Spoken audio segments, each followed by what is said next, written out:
Okay, so Robinson Crusoe, Chapter 8.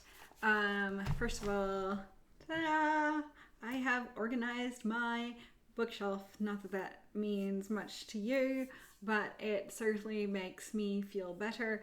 Up there the at the top, where's my finger? Yeah, it looks like it's missing something because I realized I've left my copy of Sir Gawain and the Green Knight translated into modern English by J.R.R. Tolkien, author of Lord of the Rings, at my office, at my desk at school. So that is missing from my early English literature section. My bookshelf doesn't go back as far as Beowulf. I only ventured into Middle English in university. Yeah. So, Arthurian Legends was pretty much as far back as I went. And that's that section over there. And then it kind of vaguely is chronological from there onwards. It becomes quite muddy around the 19th century because I kind of have the Victorian era and then it goes towards the 20th century, and then it kind of blips back to the 19th century again with some American literature because my Victorian stuff's all English. And then it all sort of becomes melded together in the 20th century. But anyways, that is very much beside the point. We are in Robinson Crusoe, which, if this was on my bookshelf, would be in kind of this area over here because it is from the early 18th century. But it takes place in predominantly the 1650s and a little bit, I guess, heading towards the 1660s, which is a really interesting time in if it was taking place in England because that's during the period of the Commonwealth and then the Restoration when England moves from being a republic briefly to reinstating their monarchy and having a king again with Charles II. But none of that really comes into play where we are right now on this island alone, or apparently alone, with Robinson Crusoe, Chapter 8. It happened one day about noon going towards my boat. I was exceedingly surprised with the print of a man's naked foot on the shore, which was very plain to be seen in the sand. I stood like one thunderstruck, or as if I had seen a ghost. I listened. I looked around me. I could hear nothing nor see anything. I went up to a rising ground to look farther. I went up the shore and down the shore, but it was all one. I could see no other impression but that one. Where is it? Footprint.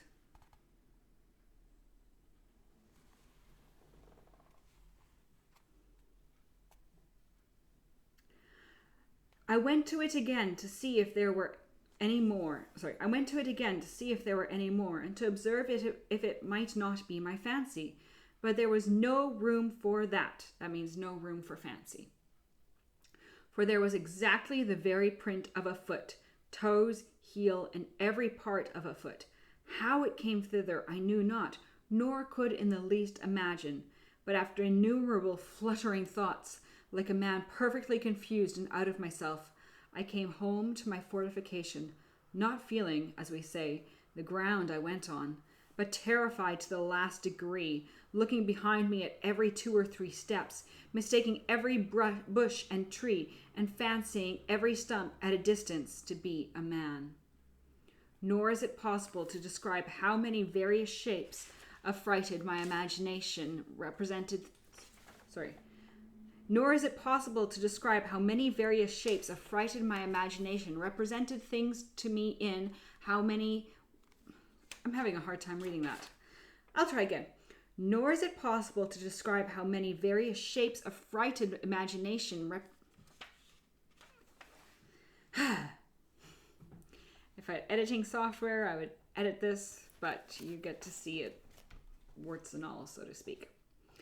Nor is it possible to describe how many various shapes of frighted imagination represented things to me, and how many wild ideas were found every moment in my fancy, and what strange, unaccountable whimsies came into my thoughts. When I came to my castle, for so I think I called it after this, I fled into it like one pursued. Whether I went over by the ladder as first contrived, or went in at the hole in the rock which I called the door, I cannot remember. No, nor could I remember the next morning, for never a frightened hare fled to cover, or fox to earth, with more terror of mind than I to this retreat. I slept none that night. The farther I was from the occasion of my fright, the greater my apprehensions were, which is somewhat contrary to the nature of such things, and especially to the usual practice of all creatures in fear. But I was so taken up with my own frightful ideas of the thing that I formed nothing but dismal imaginations to myself, even though I was now a great way off of it. Sometimes I fancied it must be the devil. And reason joined in with me upon this supposition. For how should any other thing in human shape come into this place? Where was the vessel that brought them? What mark was there of any other footsteps? And how was it possible a man should come there? But then to think that Satan should take human shape upon him in such a place where there could be no manner of occasion for it, but to leave the print of his foot behind him, and that even for no purpose too, for he could not be sure I should see it. This was a consideration the other way. I considered that the devil might have found out abundance of other ways to have terrified me than this of the single print of a foot, that as I lived quite on the other side of the island, he would never have been so simple to leave a mark in a place where 'twas 10,000 to 1 whether I should ever see it or not, and in the sand too, which was the first surge of the sea upon a high wind would have defaced entirely. All this seemed inconsistent with the thing itself, and with all the notions we usually entertain of the subtlety of the devil. Abundance of such things as these assisted to argue me out of all apprehensions of its being the devil, and I presently concluded then that it must be some more dangerous creature, that it must be some of the savages of the mainland over against me, who had wandered out to sea in their canoes, and either driven by the currents or by contrary winds had made the island, and had been on shore, but were gone away again to sea, being as loath perhaps to have stayed in this desolate island as I would have been to have had them. I'll read that again, actually. Being as loath perhaps to have stayed in this desolate island as I would have been to have had them. While these reflections were rolling upon my mind, I was very thankful in my thoughts that I was so lucky as not to be thereabouts at that time, or that they did not see my boat, by which they would have concluded that some inhabitants had been in the place, and perhaps have searched farther for me. Then terrible thoughts racked my imagination about their having found my boat, and that there were people here, and that if so, I should certainly have them come again in great numbers and devour me, that if it should happen so that they should not find me, yet they would find my enclosure, destroy all my corn, carry away all my flock of tame goats, and I should perish at last for sheer want.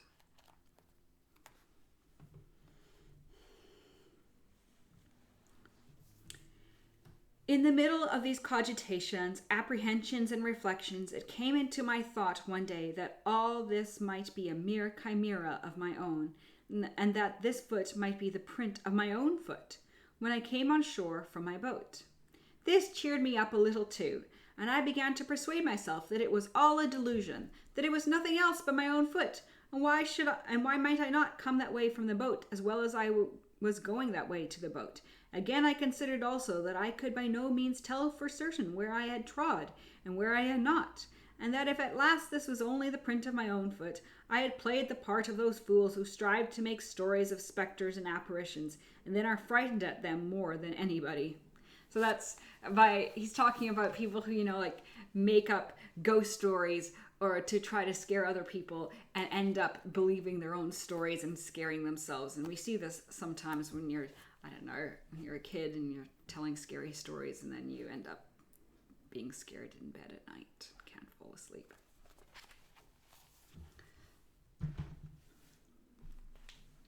Now I began to take courage and to peep abroad again, for I had not stirred out of my castle for 3 days and nights, so that I began to starve for provision, for I had little or nothing within doors but some barley cakes and water. Then I knew that my goats wanted to be milked too, which usually was my evening diversion, and the poor creatures were in great pain and inconvenience for want of it, and indeed it almost spoiled some of them and almost dried up their milk. Heartening myself therefore with the belief that this was nothing but the print of one of my own feet, and so I might be truly said to start at my own shadow, I began to go abroad again, and went to my country house to milk my flock. But to see with what fear I went forward, how often I looked behind me, how I was ready every now and then to lay down my basket and run for my life, it would have made anyone have thought I was haunted with an evil conscience, or that I had been lately most terribly frightened, and so indeed I had. However, as I went down thus 2 or 3 days, and having seen nothing, I began to be a little bolder, and to think there was really nothing in it but my own imagination. But I could not persuade myself fully of this till I should go down to the shore again, and see this print of a foot, and measure it by my own, and see if there was any similitude or fitness, that I might be assured it was my own foot. But when I came to the place first, it appeared evident to me that when I laid up my boat, I could not possibly be on shore anywhere thereabout. Secondly, when I came to measure the mark with my own foot, I found my foot not so large by a great deal. Both these things filled my head with new imaginations, and gave me the vapors again to the highest degree, so that I shook with cold like one in an ague, and went home again filled with a belief that some man or men had been on shore there, or in short, that the island was inhabited, and I might be surprised before I was aware, and what course to take for my security I knew not. Oh, what ridiculous resolution men take when possessed with fear! It deprives them of the use of those means which reason offers for their relief. The first thing I proposed to myself was to throw down my enclosures and turn all my tame cattle wild into the woods, that the enemy might not find them, and then frequent the island in prospect of the same or the like booty. Then to the simple thing of digging up my 2 cornfields, that they might not find such a grain there, and still be prompted to frequent the island. Then to demolish my bower and tent, that they may not see any vestiges of habitation, and be prompted to look farther, in order to find out the persons inhabiting. These were the subjects of the first night's cogitations, after I was come home again, while the apprehensions which had so overrun my mind were fresh upon me, and my head was full of vapors as above. Thus the fear of danger is 10,000 times more terrifying than danger itself when apparent to the eyes, and we find the burden of anxiety greater by much than the evil which we are anxious about. This confusion of my thoughts kept me waking all night, but in the morning I fell asleep, and having, by the occupation of my mind, been as it were tired, and my spirits exhausted, I slept very soundly, and waked much better composed than I had ever been before. And now I began to think sedately, and upon the utmost debate with myself. I concluded that this island, which was so exceeding pleasant, fruitful, and no farther from the mainland than as I had seen, was not so entirely abandoned as I might imagine, that although there were no stated inhabitants who lived on the spot, yet that there might sometimes come boats off from the shore, who either with design or perhaps never but when they were driven by crosswinds might come to this place. That I had lived here 15 years now. That I had lived here 15 years now and had not met with the least shadow or figure of any people yet, and that if at any time they should be driven here, it was probable they went away again, as soon as ever they could, seeing they had never thought to fit or fix there upon any occasion, to this time. That the most I could suggest any danger from was from any such casual accidental landing of straggling people from the main, who, as it was likely if they were driven hither, were here against their wills, So they made no stay here, but went off again with all possible speed, seldom staying one night on shore, lest they should not have the help of the tides and daylight back again, and that therefore I had nothing to do but to consider of some safe retreat in case I should see any savages land upon the spot. Now I began sorely to repent that I had dug my cave so large as to bring a door through again, which door, as I said, came out beyond where my fortification joined to the rock. Upon maturely considering this, therefore, I resolved to draw me a second fortification in the same manner of a semicircle, at a distance from my wall, just where I had planted a double row of trees about 12 years before, of which I made mention. These trees having been planted so thick before, they wanted but a few piles to be driven between them, that they should be thicker and stronger. My wall would be soon finished. So that I had now a double wall, and my outer wall was thickened with pieces of timber, old cables, and everything I could think of to make it strong, having in it 7 little holes about as big as I might put my arm out at. Having in it 7 little holes about as big as I might put my arm out at. In the inside of this I thickened my wall to about 10 foot thick, with continual bringing earth out of my cave, and laying it at the foot of the wall, and walking upon it. And through the 7 holes I contrived to plant the muskets, of which I got 7 on shore out of the ship. These, I say, I planted like my cannon, and fitted them into frames that held them like a carriage, that I could fire all 7 guns in 2 minutes' time. This wall I was many a weary month finishing, and yet never thought myself safe till it was done. So he's kind of built himself almost sort of like a kind of like turret type thing, a wall with little holes for his muskets to shoot through, and I guess from that he can be like run and shoot them all as he's running past.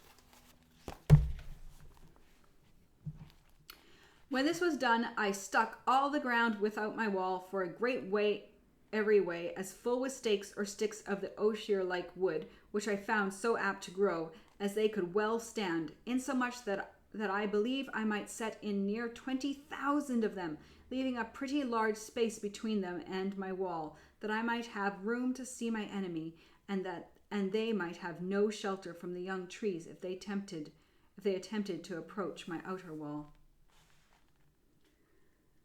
Thus in 2 years' time I had a thick grove, and in 5 or 6 years' time I had a wood before my dwelling, growing so monstrous thick and strong that it was indeed perfectly impassable, and no man of what kind soever would ever imagine that there was anything beyond it, much less habitation. As for the way which I proposed to myself to go in and out, for I left no avenue, it was setting 2 ladders, one to a part of the rock which was low and then broke in, and left room to place another ladder upon that. So when the 2 ladders were taken down, no man living could come down to me without injuring himself, and if they had come down, they were still on the outside of my outer wall. Thus I took all the measures human prudence could suggest at my own preservation, and it will be seen at length that they were not altogether without just reason, though I foresaw nothing at that time more than my fear suggested to me. While this was doing, I was not altogether careless of my other affairs, for I had a great concern upon me for my little herd of goats.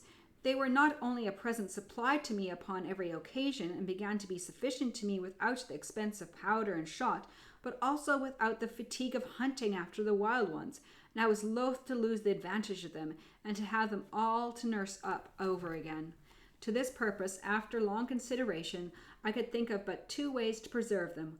One was to find another convenient place to dig a cave underground and dry them into it every night, and the other was to enclose 2 or 3 little bits of land remote from one another, as much concealed as I could, where I might keep about 6 young goats in each place, so that if any disaster happened to the flock in general, I might be able to raise them again with little trouble and time. And this, though it would require a great deal of time and labor, I thought was the most rational design. Accordingly, I spent some time to find out the most retired parts of the island, and I pitched upon one which was as private indeed as my heart could wish for. It was a little damp piece of ground in the middle of the hollow and thick of woods, where, as is observed, I almost lost myself once before, endeavoring to come back that way from the eastern part of the island. Here I found a clear piece of land near the 3 acres, so surrounded with woods that it was almost an enclosure by nature, At least it did not want near so much labor to make it so as the other pieces of ground I had worked so hard at.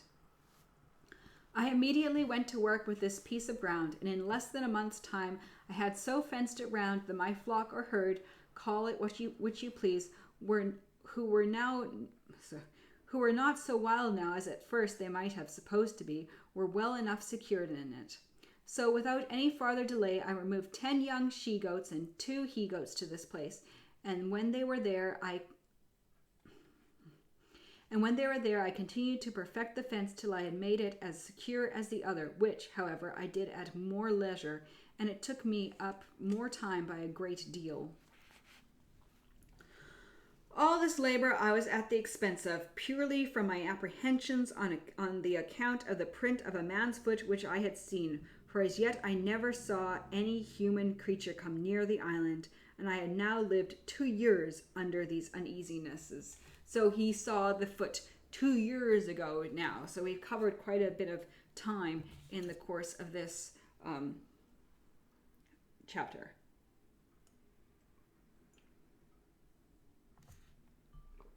It's not completely a yellow mug. It's got a pattern. Plain mug. It's got a pattern.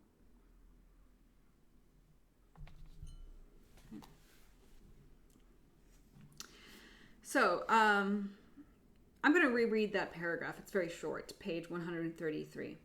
All this labor I was at the expense of purely from my apprehensions on the account of the print of a man's foot which I had seen, for as yet I never saw any human creature come near the island, and I had now lived 2 years under these uneasinesses.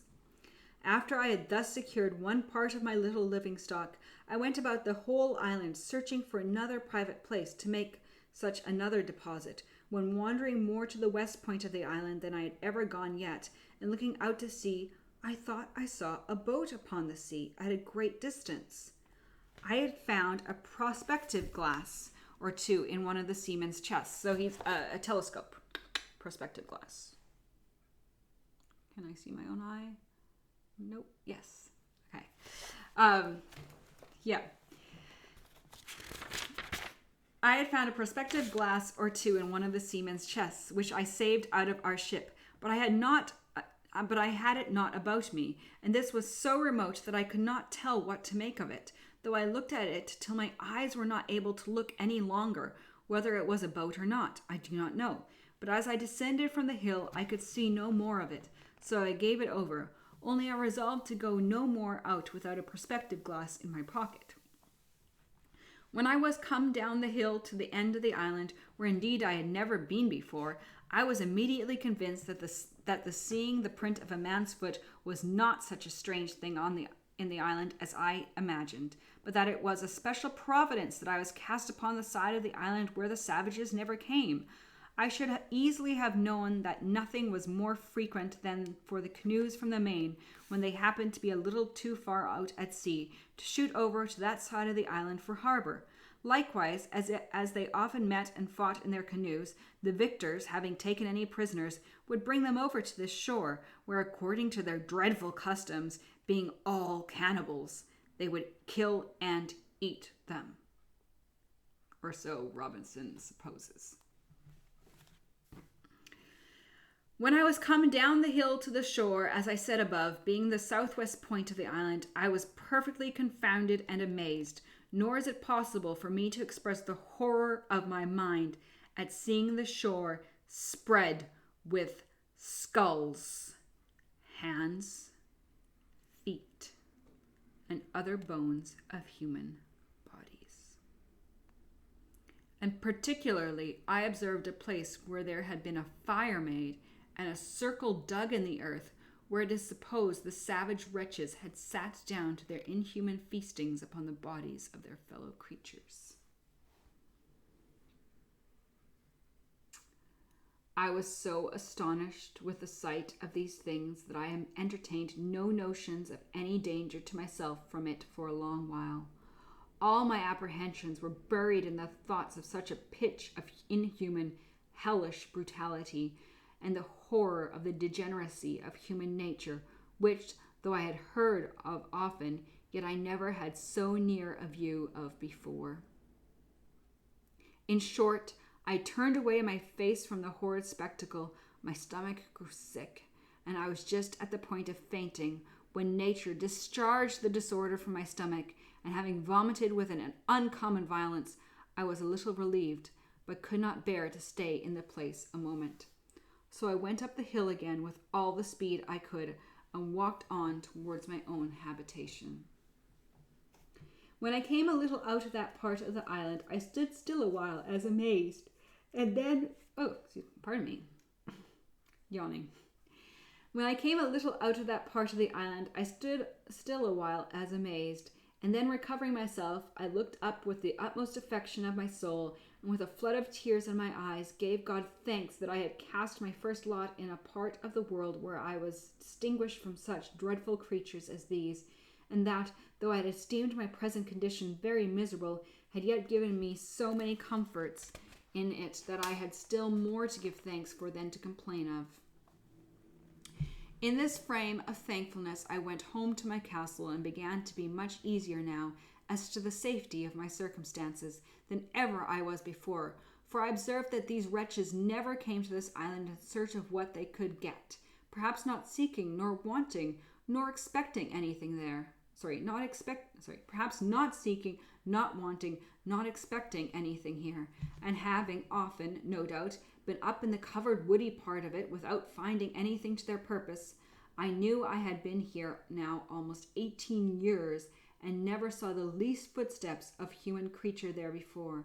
And I might be here 18 more, as entirely concealed as I was now, if I did not discover myself to them, which I had no manner of occasion to do, it being my only business to keep myself entirely concealed where I was, unless I found a better sort of creature than cannibals to make myself known to.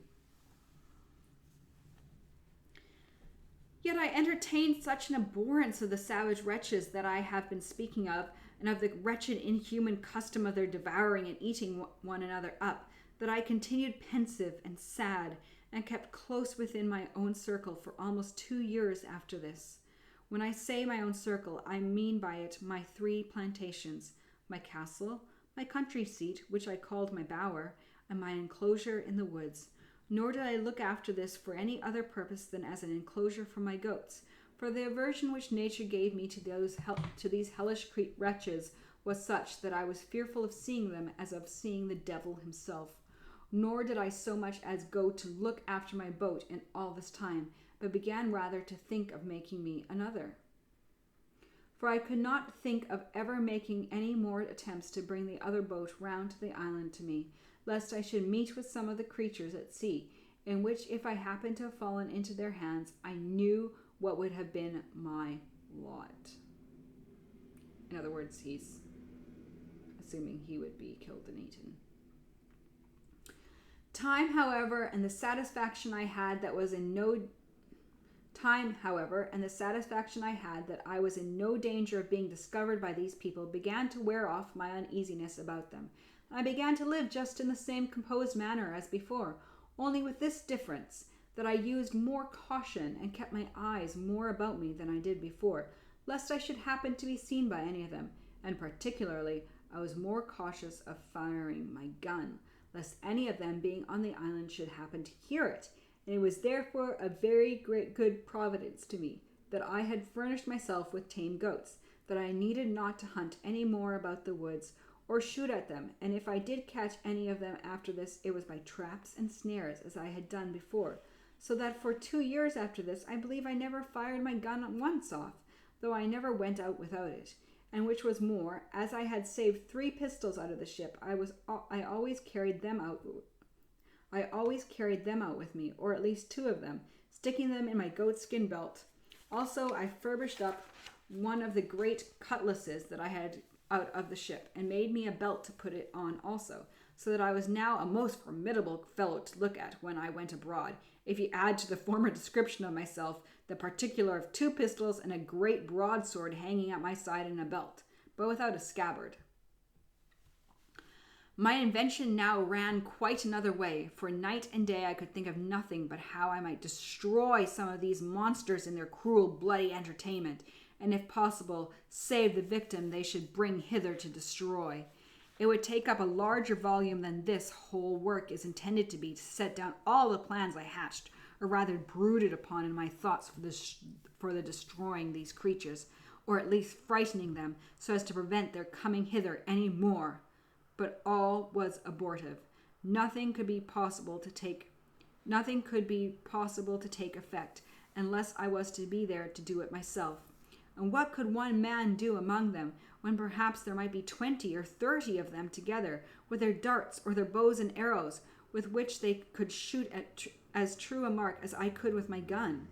Sometimes I planned to dig a hole under the place where they would make their fire, and put in 5 or 6 pounds of gunpowder, which when they kindled their fire would consequently take fire and blow up all that was near it. But as in the first place I should be very loath to waste so much powder upon them, my store being now within the quantity of 1 barrel, so neither could I be sure of it going off at any certain time, when it might surprise them, and at best that it would do little more than just blow the fire about their ears and frighten them, but not sufficient to make them forsake the place. So I laid it aside, and then proposed that I would place myself in ambush in some convenient place, with my 3 guns all double loaded, and in the middle of their bloody ceremony let fly at them, when I should be sure to kill or wound perhaps 2 or 3 at every shot, and then falling in upon them with my 3 pistols and my sword, I made no doubt but that if there was 20 I should kill them all. This fancy pleased my thoughts for some weeks, and I was so full of it that I often dreamed of it, and sometimes that I was just going to let fly at them in my sleep. I went so far with it in my imagination that I employed myself several days to find out proper places to put myself in ambush, as I said, to watch for them, and I went frequently to the place itself, which was now grown more familiar to me, and especially while my mind was thus filled with the thoughts of revenge, and of a bloody putting 20 or 30 of them to the sword, as I may call it. The horror I had at the place, and at the signs of the barbarous wretches devouring one another, abated my malice. Well, at length I found a place in the side of the hill where I was satisfied I might securely wait till I saw any of their boats coming, and might then, even before they would be ready to come on shore, convey myself unseen into thickets of trees, in one of which there was a hollow large enough to conceal me entirely, and where I might sit and observe all their bloody doings, and take my full aim at their heads, when they were so close together as that it would be next to impossible that I should miss, or that I could fail to wound 3 or 4 of them at the first shot. In this place then I resolved to fix my design, and accordingly I prepared 2 muskets and my ordinary fowling piece. The 2 muskets I loaded with a brace of slugs each, and 4 or 5 smaller bullets about the size of pistol bullets, and the fowling piece I loaded with near a handful of swan shot of the largest sized. I also loaded my pistols with about 4 bullets each, and in this posture, well provided with ammunition for a second and third charge, I prepared myself for my expedition. After I had thus laid the scheme of my design, and in my imagination put it into practice, I continually made my tour every morning up to the top of the hill, which was from my castle, as I called it, about 3 miles or more, to see if I could observe any boats upon the sea, coming near the island or standing over towards it.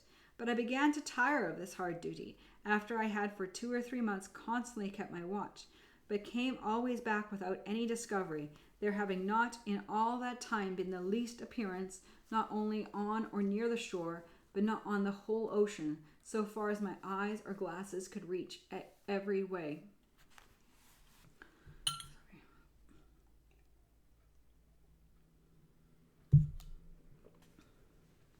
As long as I kept up my daily tour to the hill to look out, so long also I kept up the vigor of my design, and my spirit seemed to be all the while in a suitable form for so outrageous an execution as the killing 20 or 30 naked savages, for an offense which I had not at all entered into the discussion of in my thoughts, any farther than my passions were at first fired by the horror I conceived at the unnatural custom of that people. But now, when, as I have said, I began to be weary of the fruitless excursion, which I had made so long and so far every morning in vain, so my opinion of the action itself began to alter, and I began with cooler and calmer thoughts to consider what it was I was going to engage in, what authority or call I had to pretend to be judge and executioner upon these men as criminals, whom heaven had thought fit for so many ages to suffer unpunished. I debated this very often with myself thus: how do I know what God himself judges in this particular case? Interesting thought. It is certain these people do not commit this as a crime. They do not know it to be an offense, and then commit it in defiance of divine justice, as we do in almost all the sins we commit. They think it no more a crime to kill a captive taken in war than we do to kill an ox, nor to eat human flesh than we do to eat mutton. In the next place, it occurred to me that albeit the usage they thus gave one another was brutish and inhuman, yet it was really nothing to me. These people had done me no injury. That if they attempted me, or if I saw it necessary for my immediate preservation to fall upon them, something might be said for it, but that I was yet out of their power, and they had really no knowledge of me, and consequently no design upon me, and therefore it could not be just for me to fall upon them. These considerations really put me to a pause, and to a kind of a full stop, and I began by little and little to be off of my design, and to conclude I had taken wrong measures in my resolutions to attack the savages, that it was not my business to meddle with them unless they first attacked me, and thus it was my business, if possible, to prevent. And this it was my business, if possible, to prevent, so them attacking him. But that if I were discovered and attacked, then I knew my duty. On the other hand, I argued with myself that this really was the way not to deliver myself, but entirely to ruin and destroy myself. For unless I was sure to kill every one that not only should be on shore at that time, but that should ever come on shore afterwards, but if but one of them escaped to tell their people what had happened, they would come over again by thousands to revenge the death of their fellows, and I should only bring upon myself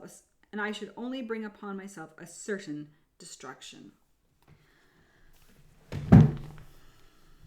Upon the whole, I concluded that neither in principle or in policy I ought one way or other to concern myself in this affair. That my business was by all possible means to conceal myself from them, and not to leave the least sign to them to guess by that there were any living creatures upon the island. I mean, of human shape. And that is the end of chapter 8. So we will discover as we read on whether he actually ever encounters anyone on the island, and how, if ever, does he get off the island. All right.